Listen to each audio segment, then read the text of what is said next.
Well, game number 2 has just started, so let's have a look if San can come back. Because right now, the player starting to the top right, the Terran for Team Millennium, he is in the 1-0 lead in the best of 5 series. It is ForGG, and he played an incredible game so far. Really well done in the series. He's currently undefeated at the tournament. Can San be the first player to take a map of his opponent? We're going to find out right now. At the bottom left, we have Hyun Yeonsu, the player for Flash Wolves. It is, of course, San. And he's a really, really strong opponent to face. Let's see if he can finally put a dent into ForGG's record here, or if we will see a 2-0 lead in the best of 5 series for the Millennium player. And this map is a map where we've seen a lot of Blink Stalkers, and you can, of course, as a Protoss player, then either really follow through and be super aggressive, try to force the issue and end the game, really commit, or you can just try to contain your opponent on one base, claim the low ground, get your sentry in there for the force field, and then try to delay the expansion of your opponents for as long as you can, whereas you yourself get your Nexus on the low ground already. So I'm very eager to see what kind of choice we see there from San, if he's going into that Blink Stalker build, or opening at least, or if he's going to show us a completely different game. Yeah, I'd almost like to see him just try that, just so we can see how ForGG defends it a lot better than Apocalypse. Because I don't think staying on 20 SCVs against a 2-base Protoss is the way there. Yeah, I mean, the second time that Apocalypse and Alfie met on this map was definitely weird. I feel like the first time was even a little bit better. At the beginning, I thought, okay, Apocalypse has a different plan now, but it absolutely didn't work out. And not building those SCVs, as you already mentioned, that was a huge, huge problem, at least later on in the game. The follow-up was just so difficult for him to manage.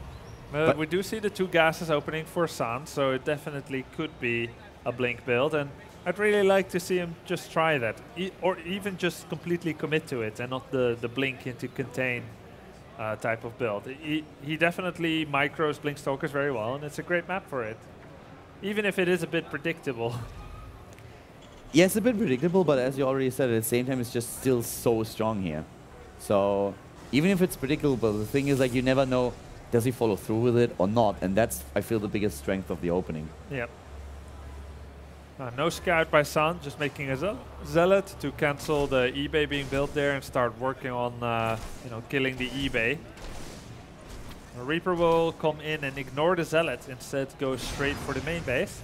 Maybe wants to see if there's a hyper fast Twilight Council being thrown up, but didn't get to see too much. There we go. And once he leaves, that Twilight Council is immediately entering the picture.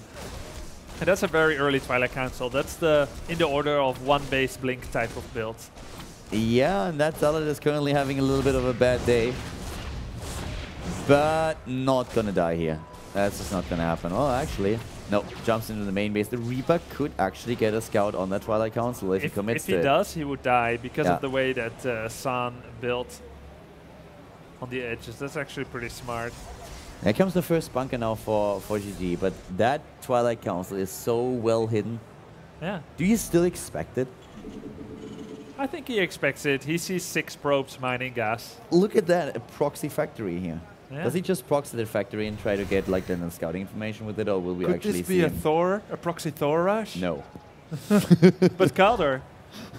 Calder. I think the only player that I've ever seen do that successfully was MMA, and I think he was playing against Choya, but I'm not quite sure. But Calder proxy Thor. It's very strong. Oh wow. Okay, that's so obvious. He's gonna scan behind the minerals if he isn't sure already, I guess. I'm not sure if he saw. Yeah, but I mean the way that he pulls the probes. I don't want you to see whatever is behind my minerals. Yeah, but he actually didn't see, so you're right, of course, but at the same time, he didn't get the confirmation. So it's just going to be a very quick Widowmine drop from close distance. For San, it is Blink into 3-gate into Robo, so it's not a full committal. It's just him saying, I've got the money anyway, since my Nexus is delayed, I'll just go and get this first. Get my Blink ready, be more effective in defense. I'm not sure if that works out very well. I've seen other players do this. EG Oz, or former EG's Oz, did this before. You can even fake, show your Blink at the Terran base a bit, maybe have them make some concessions in their build, but I don't know. Like, I guess it's going to be useful for defense. I'm really eager to see how much damage the Widow Mines are going to do. Because in the last game, I really thought, all right, there's no way he can actually do damage with this. And then he ended up like killing 7, 8 Harvesters. It always helps when Protoss clumps up their probes for you. Now we have that Observer, but the main issue is, where is that Observer going to be? Is he just going to send it across the map and try to scout, or is he actually keeping the Observer close at home? So far, he's sending it across. Sending it across, and if he continues... Oh, he gets the second Observer. So with the second one, he should probably stay at home and get a good look at this. So it's going to be too late. You think? I actually think it's just going to work out. Oh, you're right. Yeah. You're right. It's just going to be out on time. Perfect even, so that he can even change direction to his main. Moves away for now. Here comes the first Widow Mine. Observer immediately turns around and, well, gets another 3 or 4. Oh! That one definitely detonated on the right probe. I thought it was a clump, but actually not too bad. Saves 1 Widow Mine there and kills 5 probes. 5 probes killed in total and the save on the Widow Mine. So well done by ForGG so far. And he's continuing to produce Widow Mines. So he will have a lot to drop again and just utilize later on. For the Protoss play, we see a very different, like a very similar attack pattern to what we saw so far from Elfie, just trying to get that Storm out as fast as he can. Or at least get the Templar Archive into the picture. What? Oh, that's smart. Why should he have his starport in his main base? He can just make it in an inaccessible location behind the rocks. That's so cool. Cool and smart. Well, we have the Marines now moving in. The stim is not done. He doesn't really care about that too much. Takes down the first Marine. Starts to snipe 2 more. Here come the force fields, but the force fields actually working against the Zealots here. Finally, the Photon Overcharge, but that's the time that he uses to get that drop into the main base again. The cannon just about to finish. He's chasing the probes with the crabs. The little crabs chasing the probes. I haven't seen that in a long time. So the probes, what does it make the probes? Plankton? I have no idea. Like, that puts the analogy too far. Oh, wow, that medivac. Analogies can never go too far, Calder. Well, I'm not too sure. But yeah, maybe. That medivac could die if the High Templar gets in range. That medivac could die if, like, the Zealot just spits in cross. And the medivac, yeah, the High Templar is enough. So total probe kills of 8. 3 Widow Mines. Just killed 3 probes.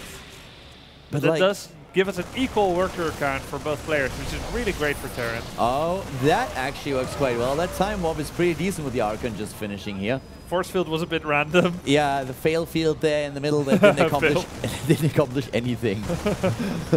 Like, you can go front, left, right, but as long as you don't go this way. I don't really know why he moves in there if Stim was just like 3 seconds from finishing.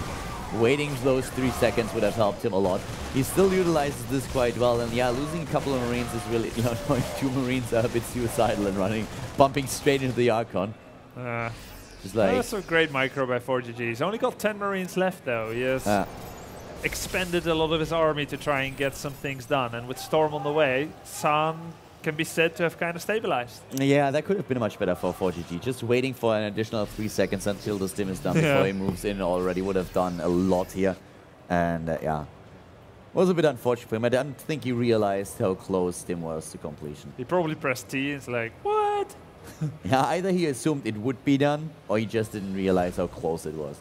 But he has his own 3rd base. Wow, if this High Templar storms as all the SCVs rally onto them... Oh, wait, never mind. There's no storm ready yet. Sorry. Grubby is living the Protoss dream right now. In a perfect world. No, but the thing is, like, we have that 3rd base already completed, and that is just this crazy, like, macro that we see from ForGG always behind coming in what we talked about. And look at those reflexes, like... Storm wasn't ready yet.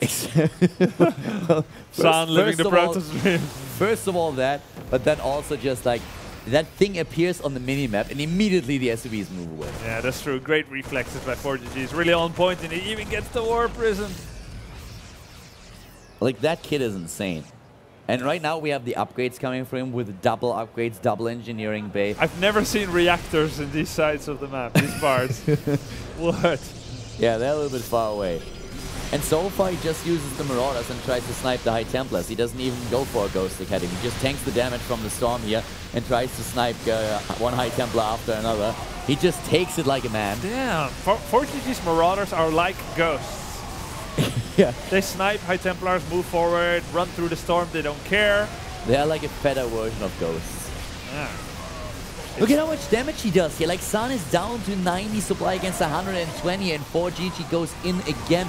But the question upgrades is, right now, he's looking at like 1-1. He's about to finish +2 attack. San is at +2 armor, and the damage just doesn't stop. That's game. But why was San fighting there? Why was he defending in that place and not in Photon Overcharge range? Or like, I don't know. But like, this I guess he had the high ground. He wanted to storm surprise ForGG, but he just wrecked him. He rampaged through.